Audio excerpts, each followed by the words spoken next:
urukino rwa mbere intsinzi ya mbere mwiyumva gute kwa mutsinzi runani ku rukino rwa mbere? Bon, intsinzi ya mbere kuri phase retour misino ama victoire yandi twese yafise. Niyumva neza kubera urumva umugwi wadutsinze muri phase ari wonyene. Twarabonye utunenge twinshi muri phase ari byatumye no musi tuza dukosoye. Novuga no shimira abajoueur no musi bitanze amakonsigne bayakurikiye. Ala leta naho imisi yose ari utuntu tumwe twagiye turacamwo mugabo nibaza yuko ndabishimye en général. C'est une belle victoire kandi ni byiza kwanta amafazo retour gutya biduha n'ingoga mugabo turacyafise iyindi migwi ikomeye cyane gose.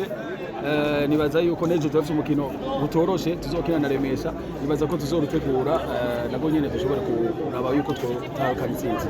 Muri effectif twari twiteze hariho abakinyi bari bavuzwe mu ntamatama ko bashobora kuba baje canke bari mu gushika, bari mu nzira canke barabivuyemo.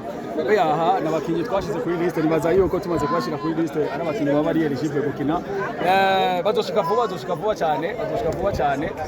Kimda bene nuko bazokina ama match muri phase retour amwe naho hariho ayo batashobora kwifatikanya na twebwe mugabo aho bazoshikira nibo bazoshira mu nguvu basanze.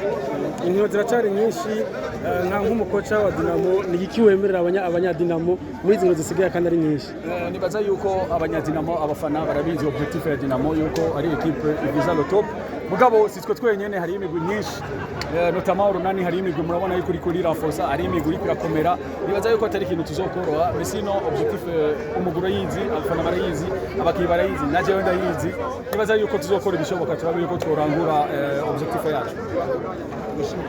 Murakoze cyane gose. Yego.